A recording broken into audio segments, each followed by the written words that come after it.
আমার অনেক দিনের আকাশ চাওয়া আসবে ছুটে দক্ষিণ হাওয়া, অনেক দিনের আকাশ চাওয়া আসবে ছুটে দক্ষিণ হাওয়া। হৃদয় আমার আকুল করে সুগন্ধ ধন লুটবে, ফুটবে ফুল ফুটবে, আমার সকল কাঁটা ধন্য করে।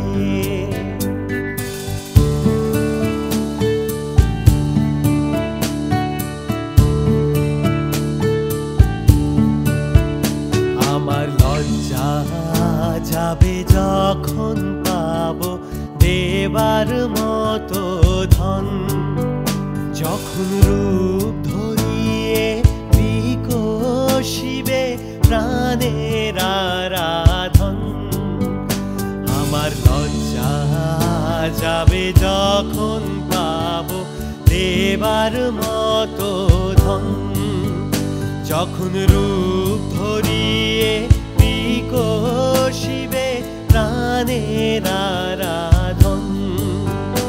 আমার বন্ধু যখন রাত্রি শেষে পরশ তারে করবে সে, বন্ধু যখন রাত্রি শেষে পরশ তারে করবে সে, ঘুরিয়ে গিয়ে দলগুলি সব চরণে তার লুটবে, ফুটবে ফুল ফুটবে, আমার সকল কাঁটা ধন্য করে। ফুটবে ফুল ফুটবে, আমার সকল ব্যথা রঙিন হয়ে গোলাপ হয়ে উঠবে। ফুটবে ফুল ফুটবে, আমার সকল কাঁটা ধন্য করে।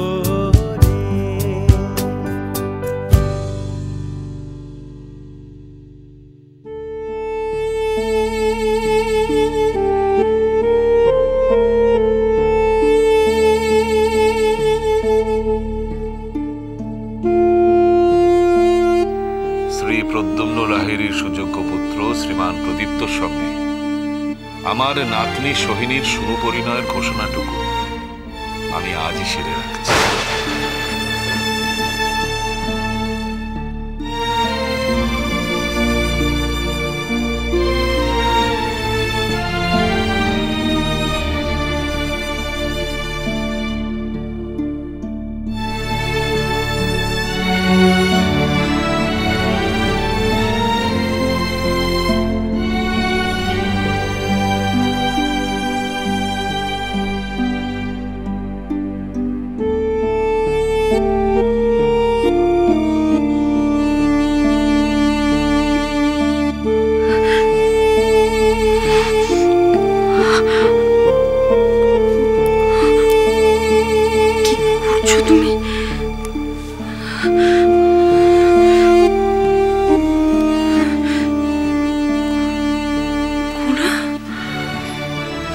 ভয় পেয়েই গেল মেয়েটা। দেখো তো কি সুন্দর লাগছে।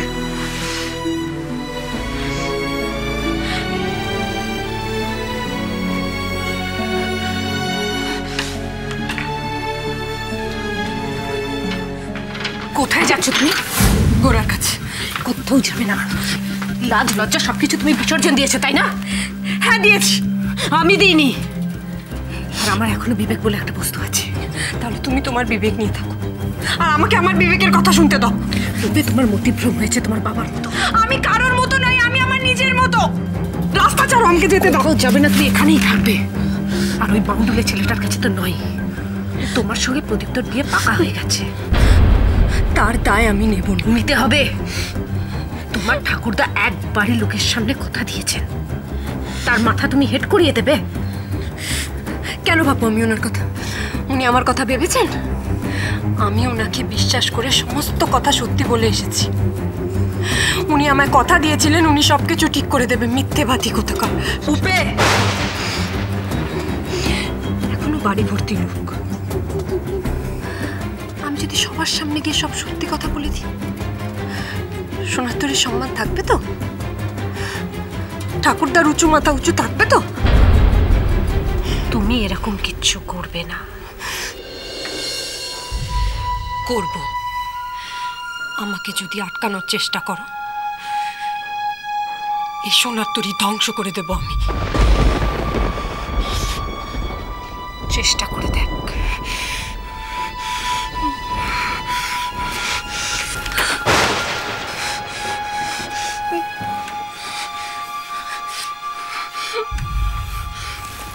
আজ থেকে এটা আমার কাছেই থাকবে, আর এই ঘরের বাইরে তুমি এক পাও রাখবে না, বুঝেছ?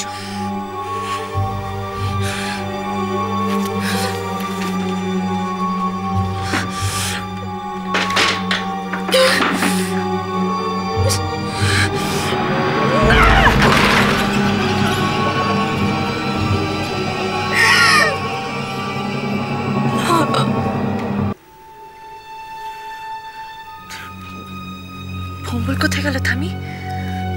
কই কোথাও দেখতে পাচ্ছি না তো।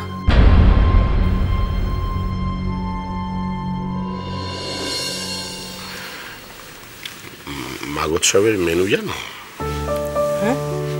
না, মাগোৎসবের নামই তো প্রথমবার শুনলাম, তার আবার মেনু?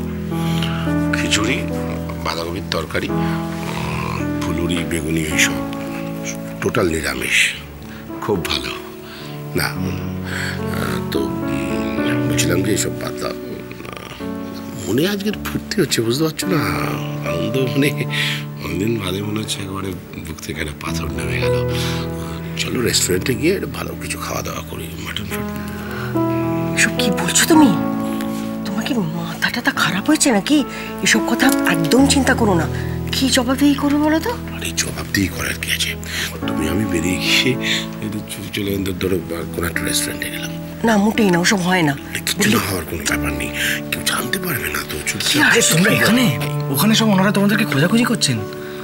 দেখি মুখটা একটু দেখি কিরকম লাগছে। আরে তোমরা আজকে বাদ দাও, বাড়ি গিয়ে না হয় হবে। কিচ্ছু বাড়ি গিয়ে বাদ হবে না। দেখি না, কাছে আয় না, এরকম করছিস কেন? বাবা এতদিনকার চিন্তা ভাবনা সব মিটেছে তো? শান্তি হয়েছে তো?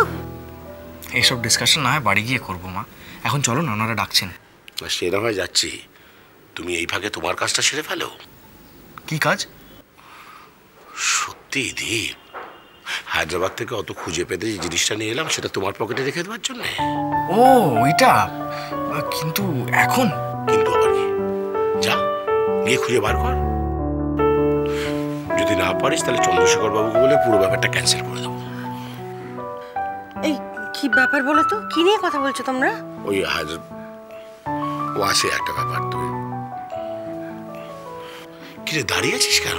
যা। হ্যাঁ। এই তোমরা বাপ বেটা মিলে কি ঘোট পাকাচ্ছ বলো তো? আরে দীপকে বলেছি আজকেই ইলোপ করে দে শালা। মানে উপেকে নিয়ে ভেঙে যা। আরে লাইফে অনেকদিন এক্সাইটমেন্ট নেই, বুঝতে পারছো না? কি যে বলো না, সত্যি ভাল লাগে না বাবা। আরে এক্সাইটমেন্ট। গানের পারে